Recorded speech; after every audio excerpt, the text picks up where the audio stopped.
Hola, bienvenidos a matemáticas.net. Vamos a resolver la siguiente cuestión. Calcular el siguiente límite cuando xy tiende a 0, 0, de e elevado a x cuadrado más y cuadrado menos 1 partido x cuadrado más y cuadrado, explicando todos los pasos dados para su resolución. Voy a comenzar pensando sobre la propia función, la función de dos variables reales, f de xy, definida como e elevado a x cuadrado más y cuadrado menos 1 partido x cuadrado más y cuadrado. Como veis, se trata de una función del plano, en la recta, lo podemos ver así, o de R2 en R. Por supuesto, suponemos que tanto R2 como R están dotados de estructura topológica. Si no, no tendría sentido hacer esto. Estructura topológica usual. En este caso, se trataría de que son espacios normados. ¿De acuerdo? ¿Qué significaría que este límite diera un determinado valor L?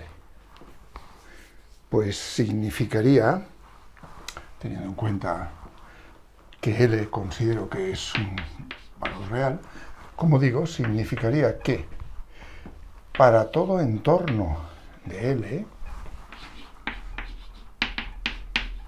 voy a simbolizarlo así, es posible encontrar un entorno de 0, 0,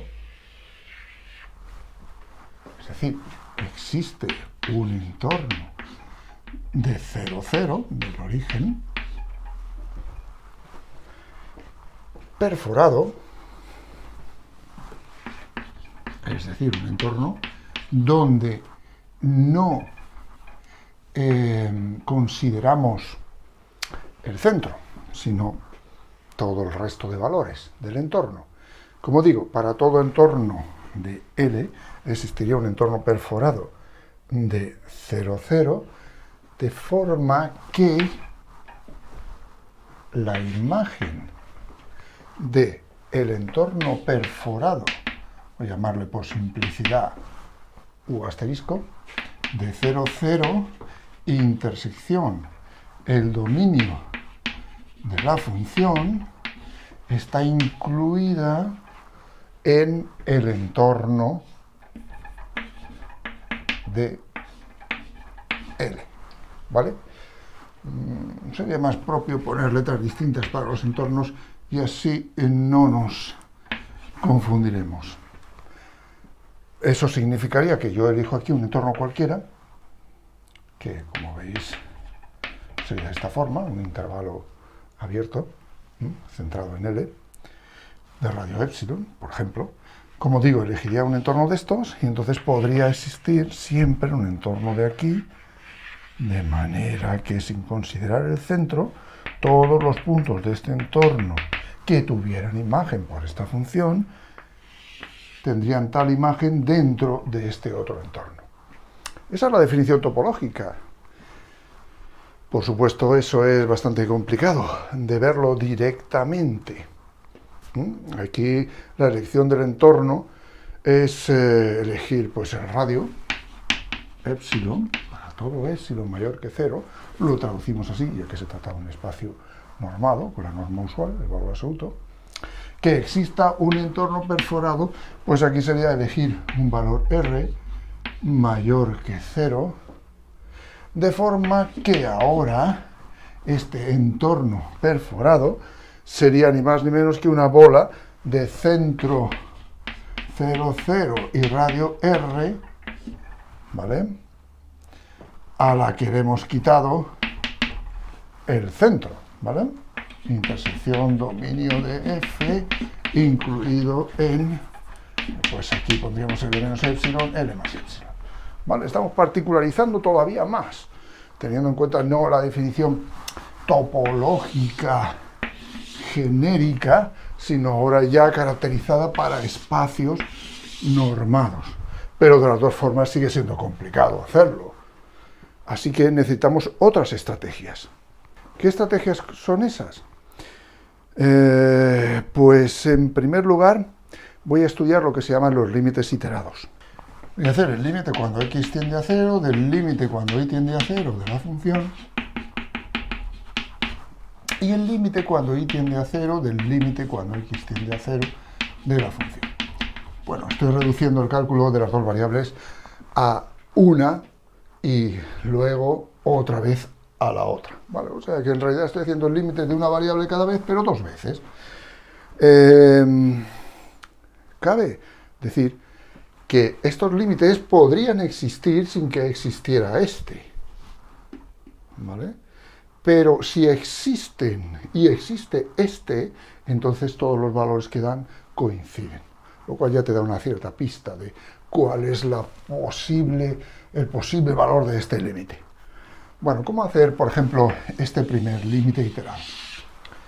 Bueno, para hacer el límite cuando y tiende a 0 de f de x y, he de suponer que la x es constante.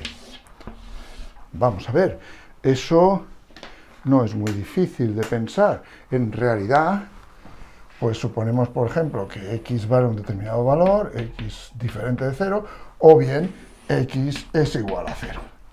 Si x fuera diferente de 0 y constante, la fórmula de la función ahora sería, pues igual, e elevado a x cuadrado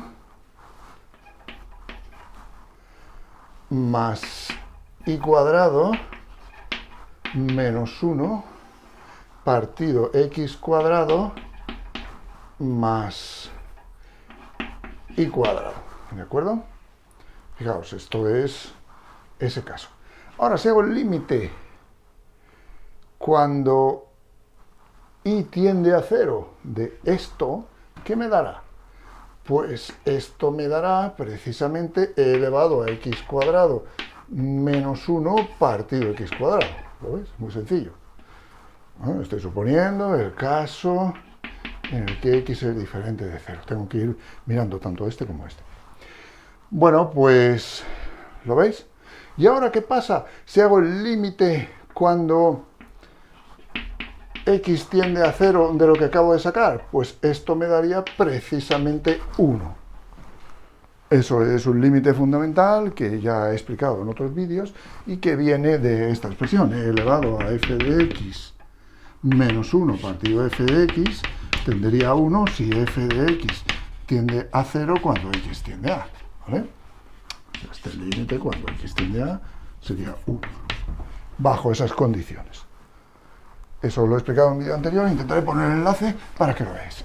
Bien, pues ya he sacado el primer límite iterado. Vamos a hacer el segundo, sería exactamente lo mismo, y por simetría os tiene que dar igual, os tiene que dar 1. Por pura simetría, aquí ahora lo que hago es considerar la y como constante, ¿no? Entonces, si considero la y como constante, sería e elevado a x cuadrado más y cuadrado menos 1 partido x cuadrado más y cuadrado, ¿vale? En el caso de, por supuesto, y diferente de 0, lo veis, aquí tendría, por ejemplo, y diferente de 0, y aquí sería igual a 0, pues como digo, esto sería para y distinto de 0, ¿vale? Y ahora, ¿qué pasa? Si hago que x tienda a 0, aquí, si hago que x tienda a 0, en esto, pues veo que esto tiende a e elevado a y cuadrado menos 1 partido y cuadrado, ¿vale? Que como veis, eso es debido a que y es distinto de 0. Y ahora hago el límite cuando y tiende a 0 de esto. Si hago el límite cuando y tiende a 0 de esto, pues por la misma consideración de antes, voy a dar, va a dar el valor 1. Y ahora, si x fuera igual a 0, no lo he hecho aquí ni lo he hecho allá, por ejemplo, aquí si x fuera igual a 0, ¿qué pasaría? Pues si x fuera igual a 0, ya directamente e elevado a y cuadrado menos 1 partido y cuadrado. Y luego cuando haga el límite cuando y tiende a 0, pues me dará 1. Y en el caso contrario, si y es igual a 0, pues entonces daría e elevado a x cuadrado menos 1 partido de x cuadrado, que es esto, y haciendo el límite cuando x tiende igual a 0, daría 1. Es decir, los dos límites iterados existen siempre y coinciden y dan 1. Ya tenemos una pista. ¿vale? Estos dos límites iterados dan 1, ambos, y existen, por supuesto, ¿vale? Así que 1 tiene que ser, si existe, el valor de ese límite. Vale, eso es una condición necesaria, pero no es suficiente, ¿eh? Necesaria la igualdad de esto para que exista este. Aquí, una vez visto esto, necesitaríamos un resultado más potente. Vamos a usar lo que se llama la función mayorante. En este caso se presta muy bien, porque la expresión de la función casi nos está indicando un cambio en polares. Bueno, en el criterio de la función mayorante es condición ya necesaria y suficiente que el límite cuando x, o mejor aún, para que el límite cuando x y, por ejemplo, tienda a a, b de una determinada función x y en coordenadas cartesianas sea un valor L, es necesario y suficiente que el límite cuando ρ tiende a 0 por la derecha de esa expresión fxy en polares, es decir, ρ coseno, ρ seno, ¿vale? Menos L en valor absoluto sea 0. O mejor aún, más correctamente, que esto esté mayorado por una función que dependa exclusivamente de ρ, es decir, del radio en este caso, y que tienda a 0 cuando ρ tiende a 0 por la derecha. ¿Vale? Como veis, si esta función tiende a 0 cuando ρ tiende a 0 por la derecha, pues por el lema del emparedado, si lo escribo así, cosa obvia, porque el valor absoluto siempre es mayor o igual que 0, esto también tendería a 0. ¿Vale? Bueno, pues vamos a proceder para este caso. Hemos visto que el límite posible era 1, así que de lo que se trata es de intentar mayorar esta expresión, ¿vale? Pasada a polares. Pasar a polares esto es súper fácil, porque sería e elevado a ρ cuadrado coseno cuadrado más ρ cuadrado seno cuadrado, ya que x, como veis, es ρ seno, ρ coseno, e y es ρ seno, ¿vale?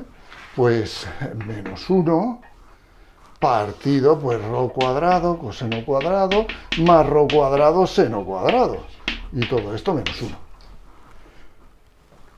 Ahora, simplificando y teniendo en cuenta la identidad pitagórica, esto sería igual a e elevado a ρ cuadrado.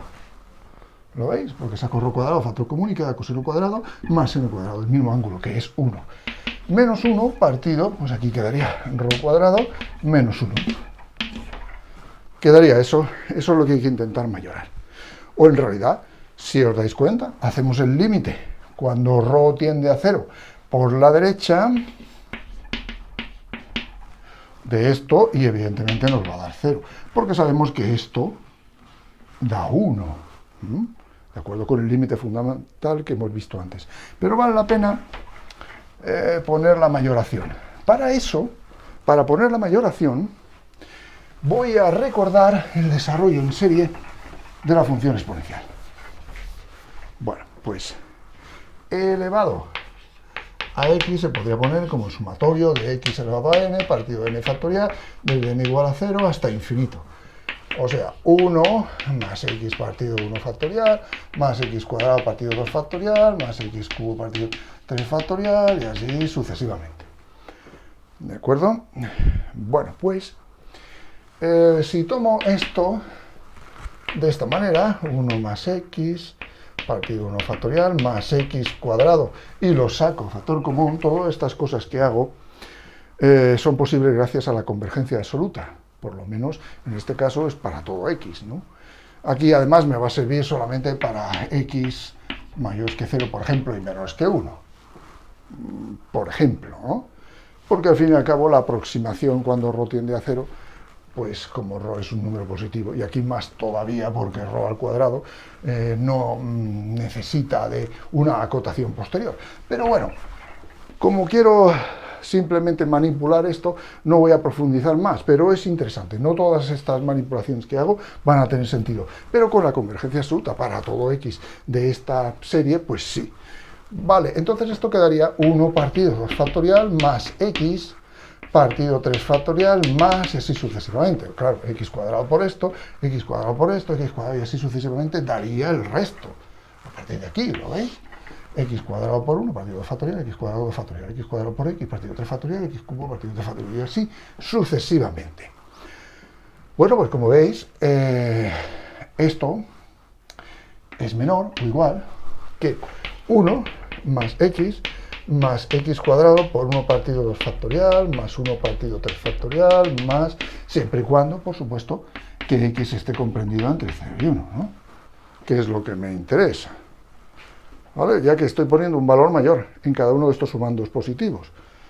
¿Y ahora qué ocurre con esto? Pues que eso es e menos 2. ¿Y cómo sé yo que es e menos 2? Bueno, pues porque si pusiera e elevado a 1, aquí quedaría 1 más 1 partido 1 factorial, más 1 partido 2 factorial, más así sucesivamente, ¿lo veis? Más 1 partido 3 factorial, y así. Es decir, esto sería 2, porque 1 factorial, sabéis que es 1, 1 partido 1 factorial sería 1, 1 más 1, 2, así que e menos 2, ¿vale? Sería igual precisamente a todo este otro desarrollo, que es justamente el que hay ahí.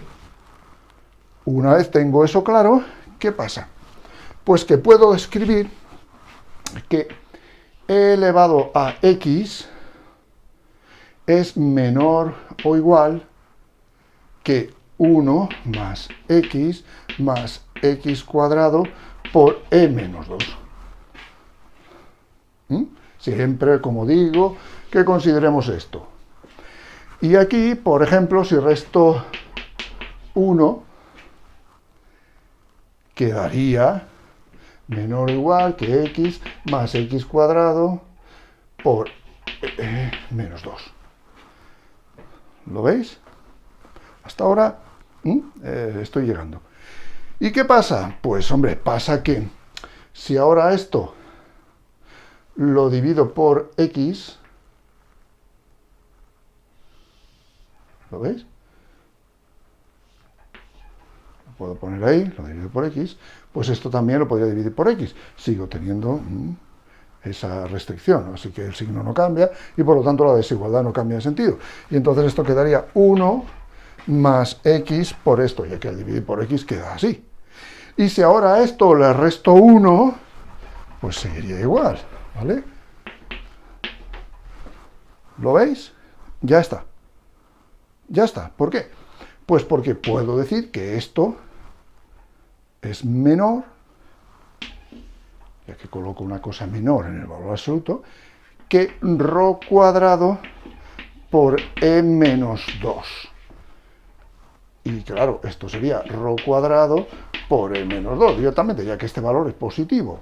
Y esta función mayor a esto, teniendo en cuenta que x está entre 0 y 1, lo cual significaría que ρ, pues también lo podemos poner entre 0 y 1, ¿vale? Ya que si x está entre 0 y 1, de alguna forma, también el radio estaría así, no hay problema. Pues como digo, automáticamente, esto, si ρ tiende a 0 por la derecha, pues tiende a 0. Y ya la condición de la función mayorante se cumple y puedo afirmar que el límite cuando x tiende a 0, 0 de esta función es precisamente 1. Y eso termina el ejercicio.